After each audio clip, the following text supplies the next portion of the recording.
Have you ever felt like things were going just right for you in life? You were reaching your fitness goals. You were saving X amount of dollars. You were focused and did not allow any distractions to sway you off your path to success.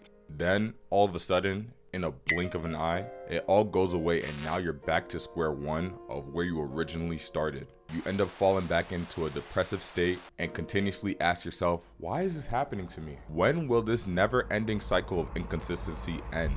Listen up, I got the answers for you in this video. You feel what I'm saying? Like, I was a dude that struggled with consistency for most of his life, so I'm just there with you, bro. And to prove a point, let's use reading as an example. I always knew deep down that I wanted to be a reader and get into this self-development niche of improving oneself. And I'm not gonna lie, I was on a roll. And I was reading all types of self-development books, implementing what I learned from said books, and doing the good habits for a bit, whether it's like reading, meditation, journaling. And then next thing I know, months fly by, and then before I know it, I'm procrastinating on reading now. Let's take money for example, and you could probably relate to this too, bro. You start to save up some money, let's say up to 1K. Then all of a sudden, you start to spend that money and then you end up going broke again. And then you get back on track temporarily, and then you perhaps save a lot more this time, right? And then you start getting comfortable, and then before you know, you inevitably start spending more money again. This is how cycles work. You build something up, and then immediately you knock it down quicker than you built it up. And then the interesting thing about this, bro, these cycles start and end at the same exact point each time and translate over to every other aspect of your life, whether it be your physical health, productivity, and mental health. When you're painfully aware that you're falling off, this could be seen in how your room looks, how your physique is, you relapsing on nofap, and like I touched on before with the example of your money depleting very quickly. And I'm gonna tell you right now, all of that is a physical representation of how poor your mental health is at that given point in time. They're all interconnected somehow. And you'll notice, like, once you get one of these good habits going, for example, you start going to the gym again, you start cleaning your room again. Like Jordan Peterson will say, clean your room. Start saving more money, and then you notice every other aspect of your life begins to change, and then you start to regain the confidence you once had. Now, pay close attention. If you really want to break these cycles and be consistently back on track, it all starts with first fixing your self-image. Although you won't admit it, subconsciously, you don't believe in yourself. And so your monkey brain or your lizard brain will try to rationalize and convince you and tell you otherwise. I'm telling you right now, bro, don't listen to it. That part of your brain is holding you back from where you could be. And for those of you who have a victim mindset and think and say to yourself, oh no, Noah, life just happens to me. Nothing ever goes my way. Nothing's ever gonna get better. Well, first off, shut the up and listen to what I'm about to say right now, or just simply just click off the video, because if you have that type of mentality, this video is not for you.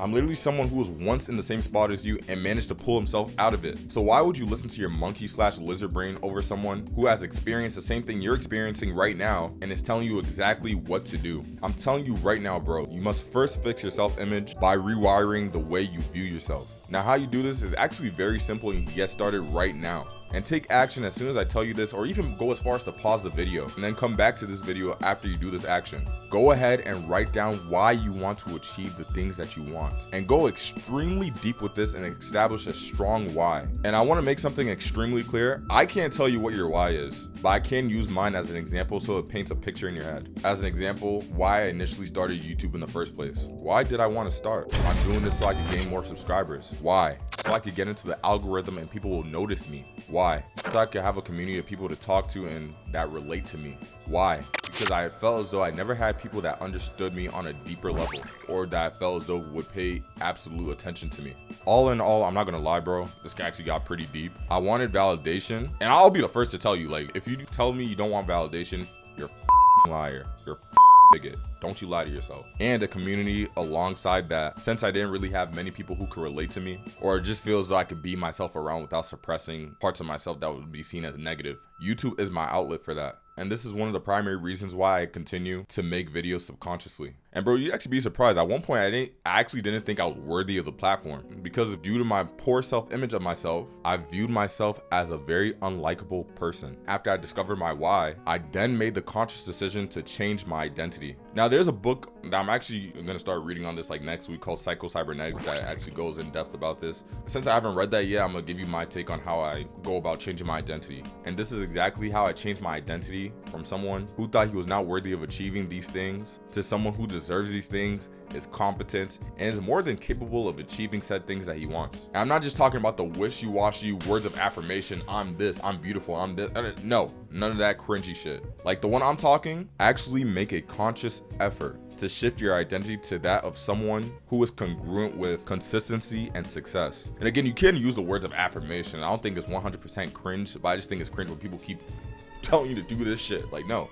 Back it up with action, bro. Like the example I gave with reading earlier. Instead of being someone that's trying to read or reads occasionally, just be someone that reads. Instead of trying to be someone that works out, be that person that works out through your actions. Go to the gym 4 or 5 times a week. That's now a part of your identity. Instead of being someone that's trying to stop smoking, just simply be someone that does not smoke. Instead of trying to be the person that does not fap, be the person that does not fap.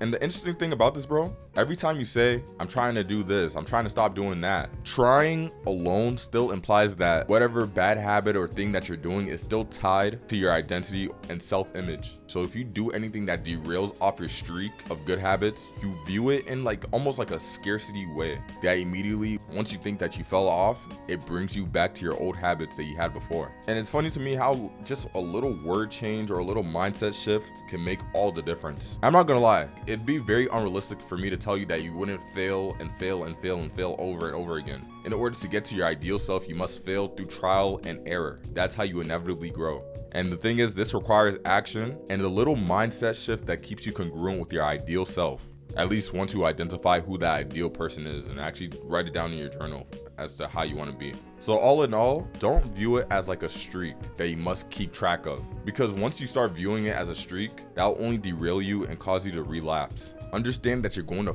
fuck up over and over, and that's okay. That's really okay, bro. You're supposed to when you're in the process of changing yourself. Acknowledge that you have these parts of you that need a software update, and take action and try your very best to change it. And once you do that, bro, you won't be the person that's trying to be consistent. You'll simply just be a person that does good habits for yourself. Watch and see how that simple mindset shift will take you if you end up doing that, bro. But yeah, that's all I got for this video, guys. I'm gonna see you guys. Peace.